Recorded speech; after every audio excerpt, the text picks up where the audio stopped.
Bayan, gising na ba kayo? Ngayon pag-usapan natin dito yung mahalagang tanong ng ilang kababayan natin. Ang tanong nila ay kung makakabalik pa ba ang mga Duterte sa kapangyarihan. Ang ibig sabihin kung mabibigyan pa ng pagkakataon ang mga Duterte na mahawakan ng Malacanang at mamuno ng ating bansa. Well, ang masasabi ko ay ganito. Sa aking pananaw at analysis, hindi na po makakabalik ang mga Duterte sa kapangyarihan. Bakit kamo? Paano ko nasabi na hindi na makakabalik ang mga Duterte sa sentro ng kapangyarihan? Meron po akong tatlong basihan. Base na rin sa mga nagaganap na pangyayari sa mga nakalipas na buwan at sa kasalukuyan. Unang-una, ang patuloy ng pagbagsak ng popularidad ni Sara Duterte o ng mga Duterte. Bakit kamo ko nasabi? Sapagkat itong mga nakalipas na buwan, last year, nag-umpisa ito noong June, makikita natin yung mga survey na ginawa ng SWS, ng Pulse Asia, ng Okta. Very consistent na patuloy ang pagbaba ng trust rating and approval rating ni VP Sara.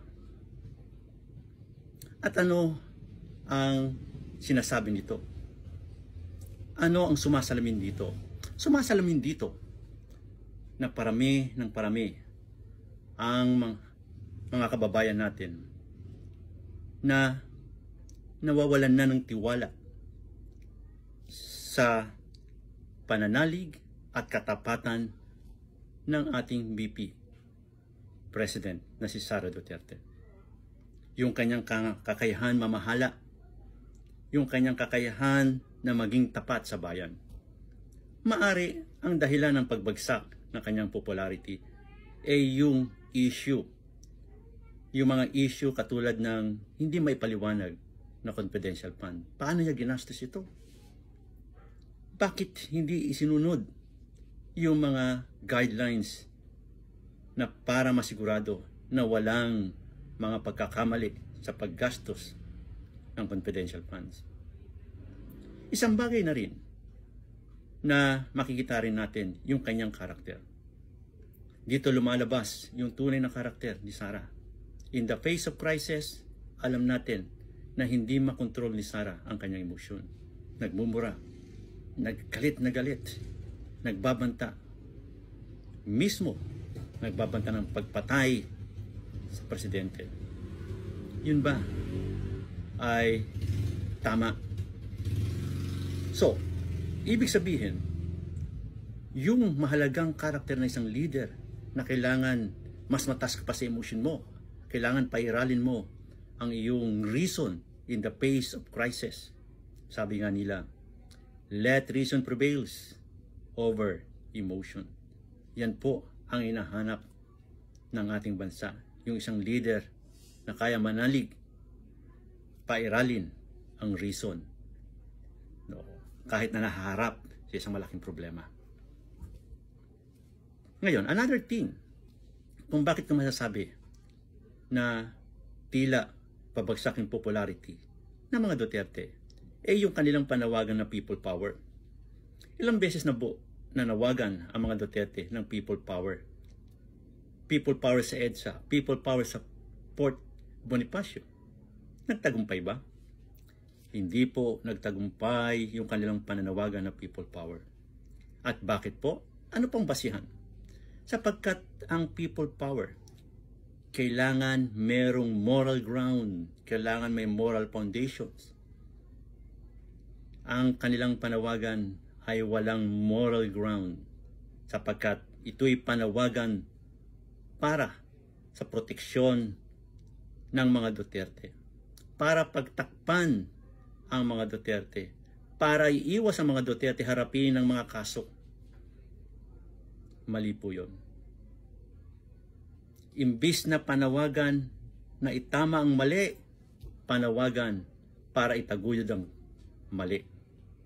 Kaya po, ako'y nananalig na hindi magtatagumpay ang mga panawagan ng mga Duterte. Kahit ilang beses sila manawagan, this will end up a failure. Pangalawa, indikasyon, yung impeachment ni Sara. Alam naman natin na sa June mag-umpisa na ang impeachment trial ni Sara. At kapag nag-umpisa ito, tuloy-tuloy na ito. At ang impeachment, kapag na-convict si Sara, tapos na ang laban. Hindi na sila makakarating ng Malacanang. Sapagkat impeachment would mean disqualification to run for any public office. Kaya ako naniniwala, bago or during the trial, Sara will decide to resign para po masigurado to ensure that she could run for president in 2028. Yun po ang aspiration ni Sara. At yun lang po ang key para sila ay makabalik sa kapangyarihan, si Sara. Ngayon, pangatlong indikasyon ay yung pag-aresto at pag-surrender kay Digong doon sa kamay ng ICC sa The Hague. Alam niyo si Digong ang itinuturing simbolo o leader ng mga kalaban ng gobyerno. Pero hindi natin may tuturing silang legit opposition. Sapagkat ito ay hindi nagdadala ng anumang political ideology. Ang dinadala nito ay para lamang sa ikabubuti ng mga Duterte, para lamang sa proteksyon ng mga Duterte, para lamang iligtas ang mga Duterte. Kaya itong grupong ito ay may tuturing nating hindi legit na oposisyon. Ang pagdakip kay Duterte ay isang malaking faktor na nagsasabi nagumpisa na ang katapusan ng mga Duterte sa national politics. Bakit kamo? Sapagkat si Duterte, siya lang ang nagdadala. Kung titignan natin, yung mga taong may tuturing nating kagrupo ni Duterte, yung mga the same people. Sila yung mga taong katiwala ni Duterte. Hindi naman sila yung mga legit na oposisyon.